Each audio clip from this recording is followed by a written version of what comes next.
तो पिछली क्लास में हमने स्टार्ट किया था वेल्डिंग प्रोसेसेस। वेल्डिंग में हमने ऑक्सी एसिटाइलिन वेल्डिंग देखा था और फिर उसके बाद हम कुछ टर्मिनोलॉजीज देख रहे थे, जैसे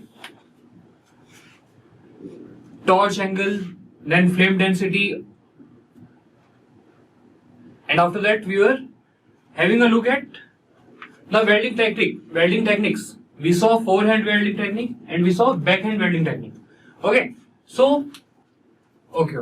so let's start with today's class. So today first topic that I am starting is welding position. What do you understand by welding position? See, let's suppose again I will use the same notebook. Let's suppose, I believe this is visible to you, there is a crack here. Okay, so we have two plates, one is this plate, other one is this plate. Okay, and there is a crack in between them. Now you can see that both the plates I have kept in horizontal plane. Both the plates I have kept in horizontal plane and I am welding like this. So even the weld bit I am depositing, even the weld I am doing in horizontal plane. Then it is called as flat welding position. Then this one is called as flat welding position. Okay. Then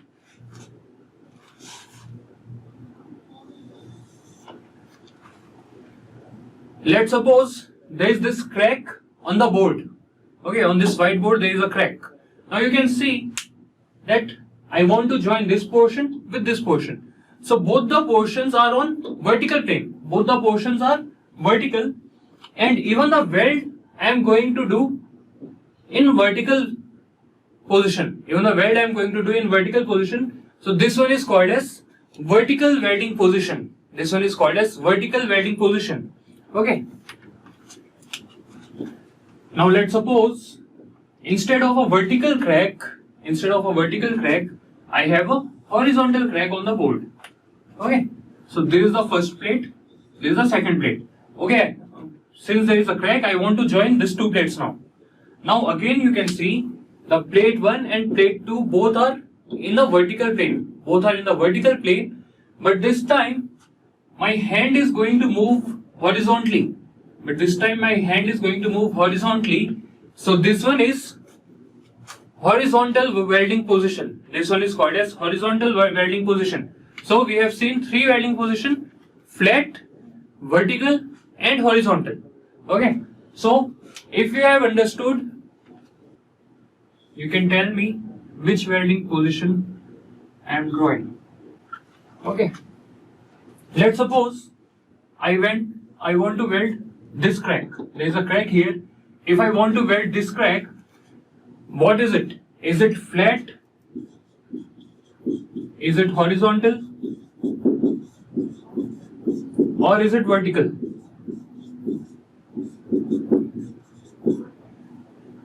First, second, and then third.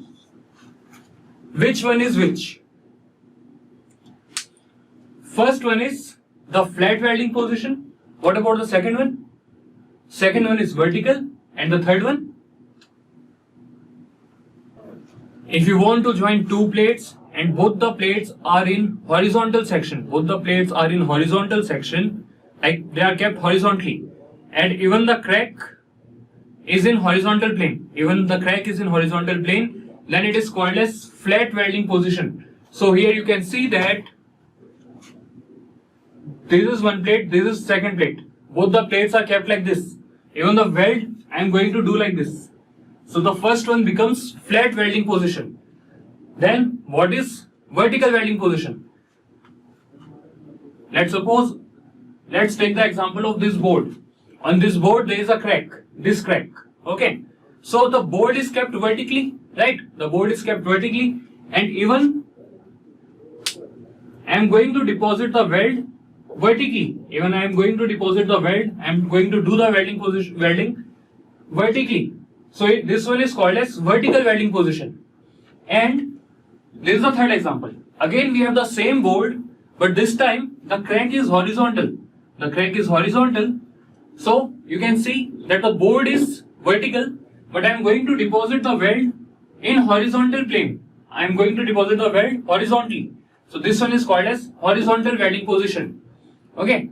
So on basis of this, First one is the flat, second one is vertical, and the third one is horizontal. Third one is horizontal.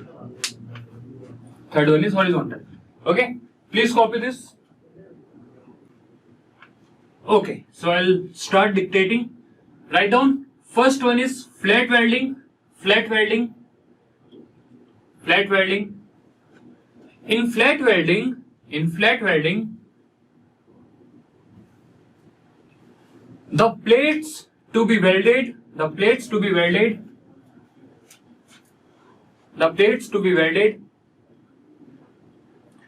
placed on horizontal plane,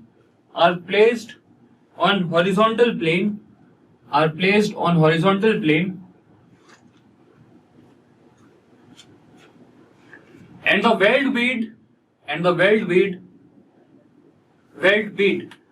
the thing that you deposit is also called as weld bead. Okay, and the weld bead is deposited horizontally,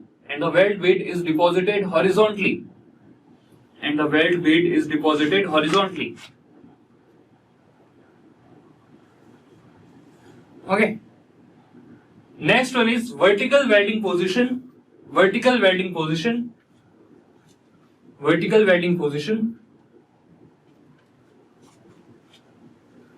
In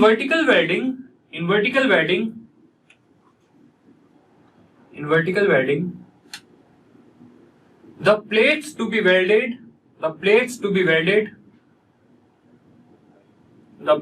welded are placed on the vertical plane,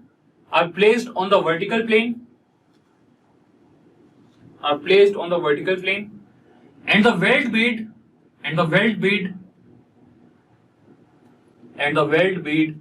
is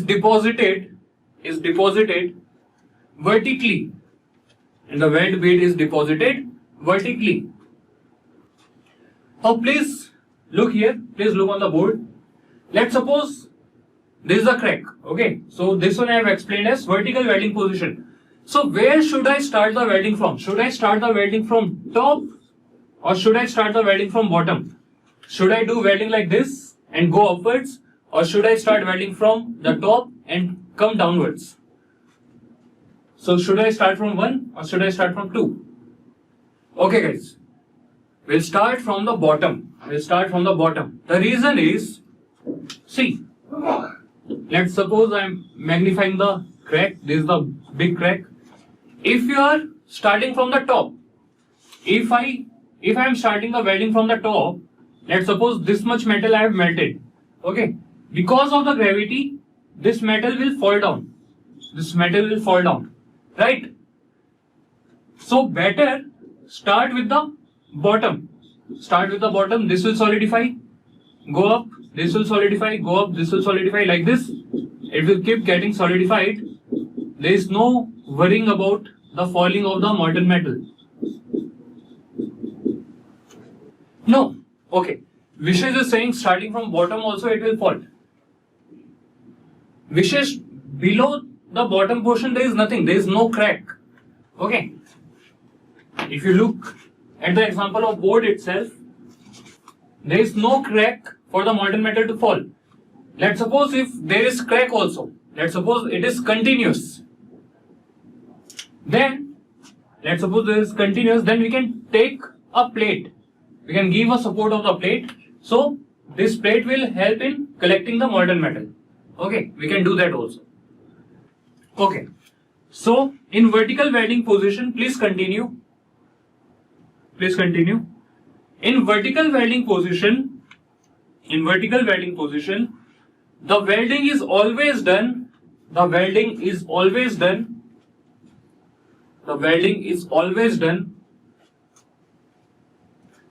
from bottom to the top,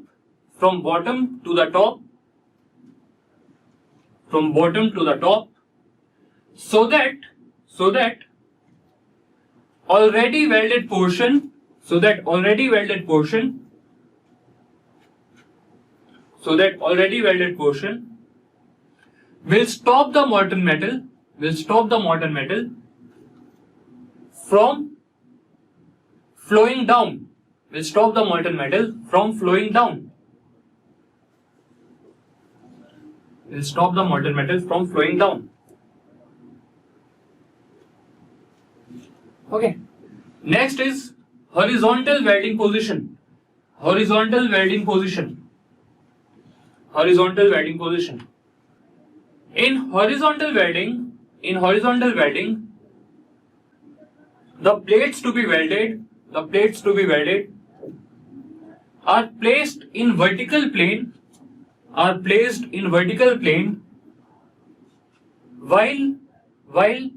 the weld bead is deposited horizontally. While the weld bead is deposited horizontally.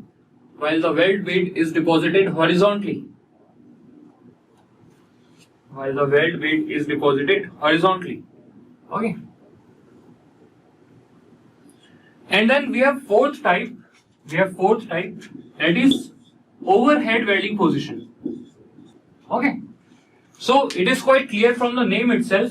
Overhead welding. So if you are welder and you are welding on the roof, you are welding over your head, then it is called as overhead welding position. Overhead welding position. Okay. Now when you are welding over your head, there are chances that the molten metal may fall down. There are chances that the molten metal may fall down because of the gravity, right? So only thing that is stopping the molten metal from falling down is surface tension. Okay. Only thing that is stopping the molten metal from falling down is the surface tension. So write down overhead welding position. Overhead welding position.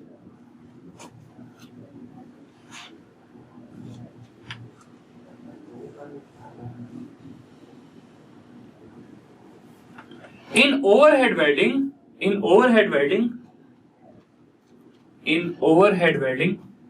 the weld is deposited such that the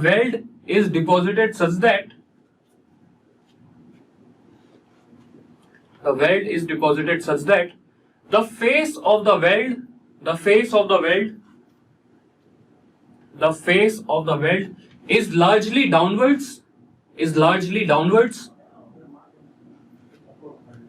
is largely downwards. And there is high tendency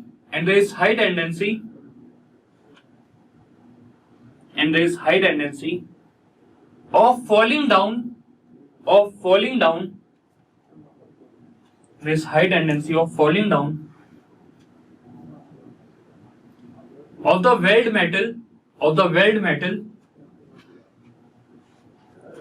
of the weld metal during the welding.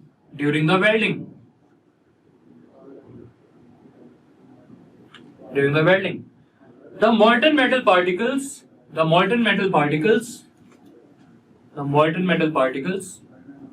are basically held in position. The molten metal particles are basically held in position because of the surface tension.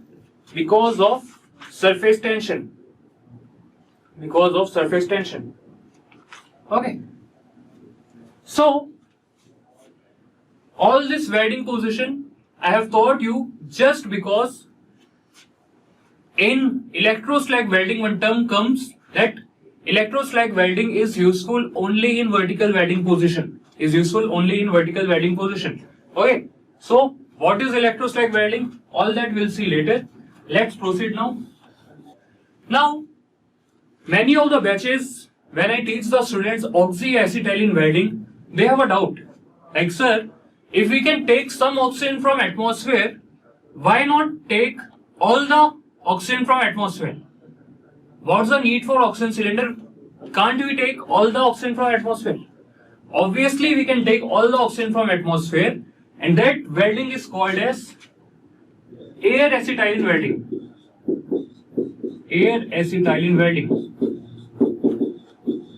Okay. In this, we are taking all the oxygen from atmosphere. It means we are not using any oxygen cylinder. So what will happen is the flame length will increase. Why flame length will increase? If you go back to last class, You'll understand, because now the oxygen is not easily available. Oxygen is not easily available. Okay, so the molecule has to travel longer path. The molecule has to travel longer path to get the oxygen. That's why flame length is increasing. Now, if the flame length is increasing, the losses to atmosphere will be high. The losses to atmosphere will be high, and therefore average temperature in this case is very, very less compared to the previous case. The average temperature in this case is in the range of 500 to 700 degrees Celsius. 500 to 700 degrees Celsius. So Vishesh is asking, is it not a waste of acetylene? Vishesh, obviously some acetylene will get wasted in this, but the thing is, we are having temperature constraints. Okay, not all the metals you can weld at that high temperature. Some metals need low temperature. Some metals need low temperature. So for those metals, we'll go for air acetylene welding. Even when you have a look at the example of soldering and brazing, the soldering is done at very low temperature. Okay, in soldering we need to melt the filler rod. Okay, so for melting the filler rod, we'll be using the flame of air acetylene welding. Okay, so for some applications we need low flame temperature. In such applications, we'll be going for air acetylene welding. Okay, so write down the topic air acetylene. Air acetylene. Whatever the amount of oxygen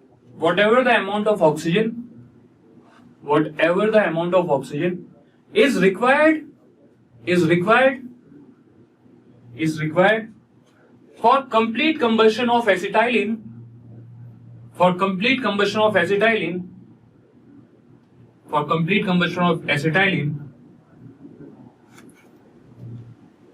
is obtained only from the atmospheric air,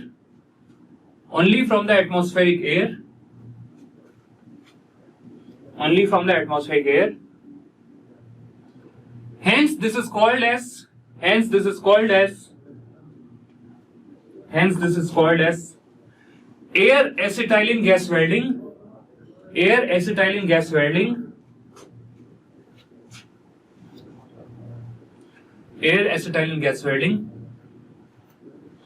Next point. Because the total oxygen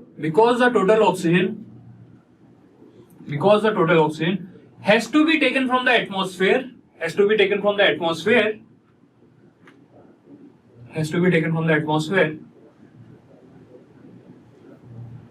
the flame has to travel longer distance.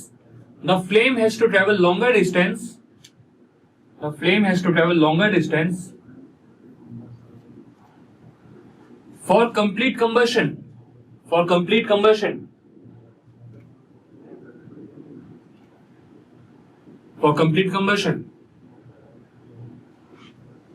This leads to longer flame length.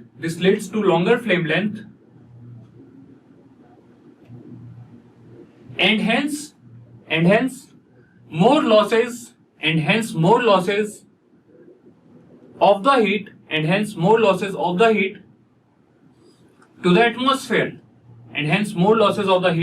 to the atmosphere, Therefore the average temperature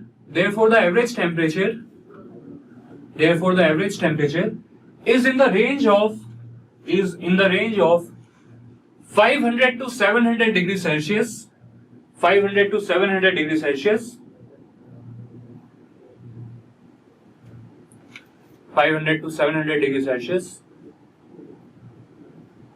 Okay. Next point. It is used for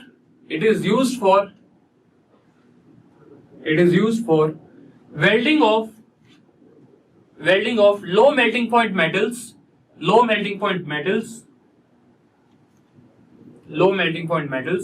like lead,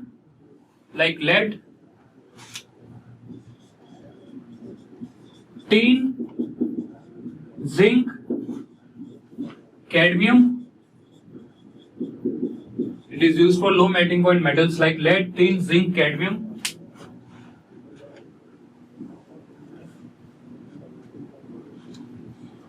It can also be used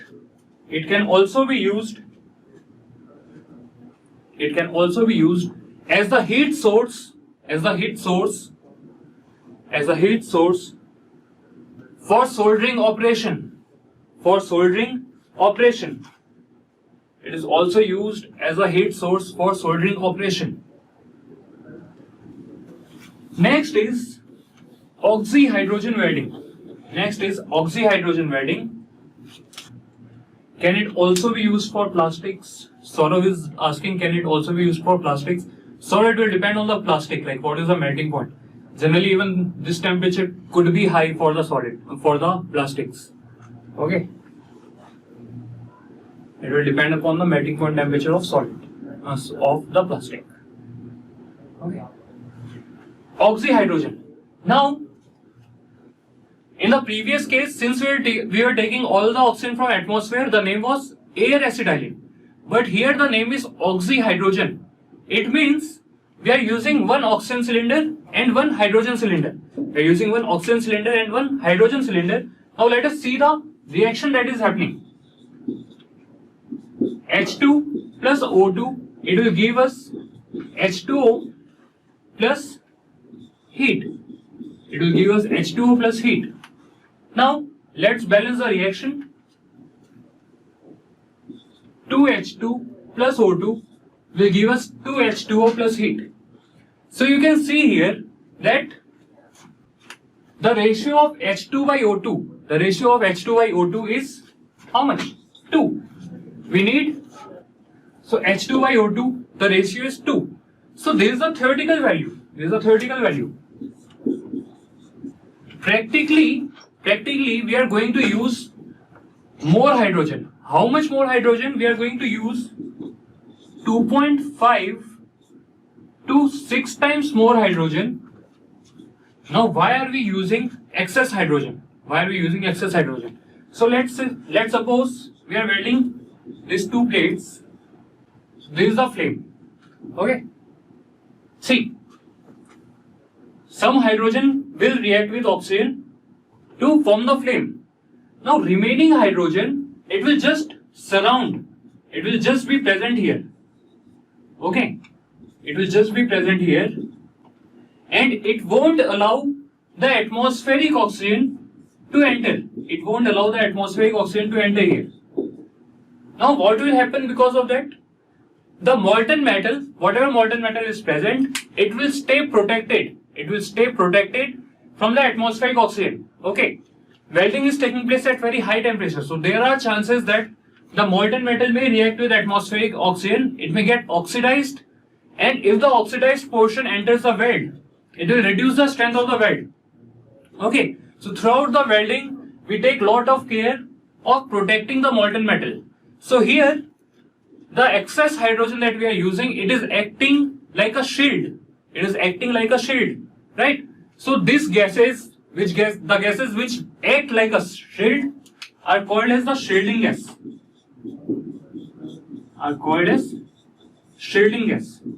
Okay?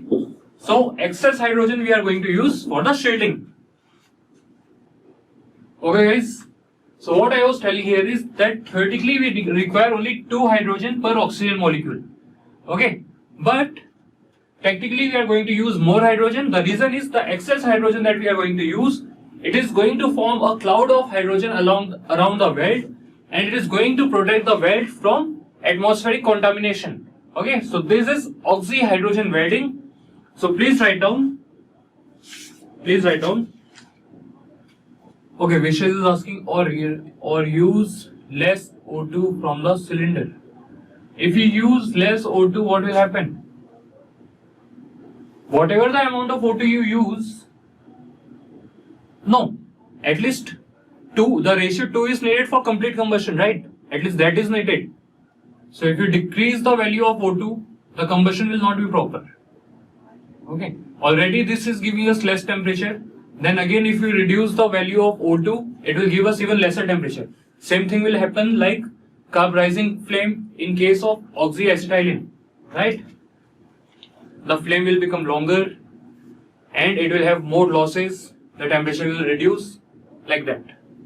Okay, so please copy this. Have you copied this? Yes, Vishesh, only a fraction of hydrogen is complete combustion and rest hydrogen is shielding. Have you copied this? So write down, even though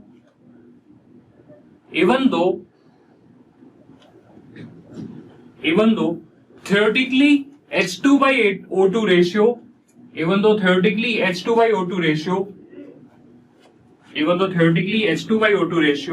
is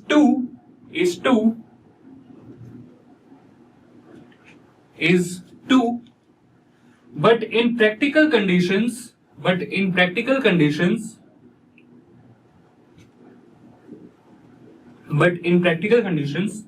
the H2 by O2 ratio,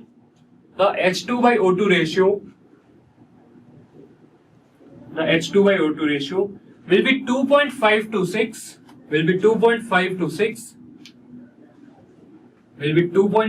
6,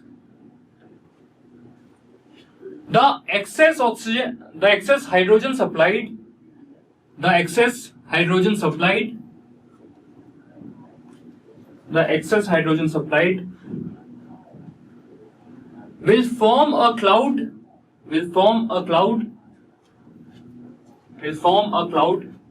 of hydrogen around the weld,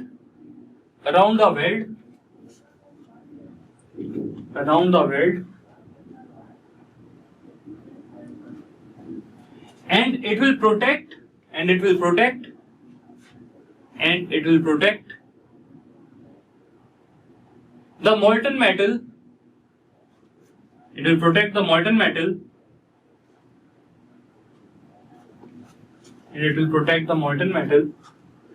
From atmospheric contamination. Now Vishesh is asking hydrogen embrittlement. Yeah, Vishesh, there will be chances of hydrogen embrittlement, and that's why this is not very widely used. Okay, from the theory you can understand that this is protecting the weld pool. It means it can be used for highly reactive metals. Okay, again the temperatures will be less, so it is going to be used for low melting point reactive metals.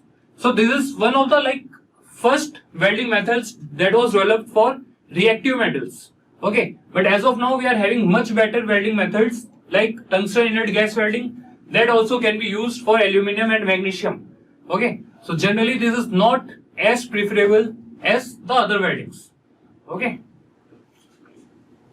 write down, this is very first method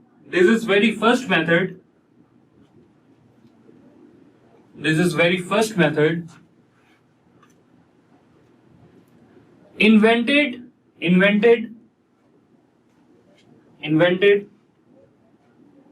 for joining of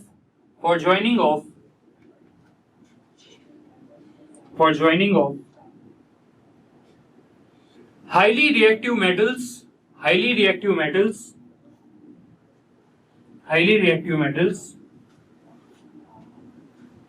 like aluminum,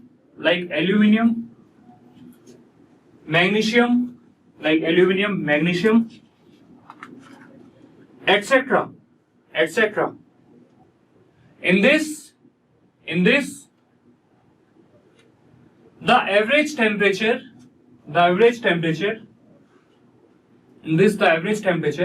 is about 700 degrees to 900 degrees. 700 degrees Celsius to 900 degrees Celsius. 700 degrees Celsius to 900 degrees Celsius. This can also be used as, this flame can also be used as,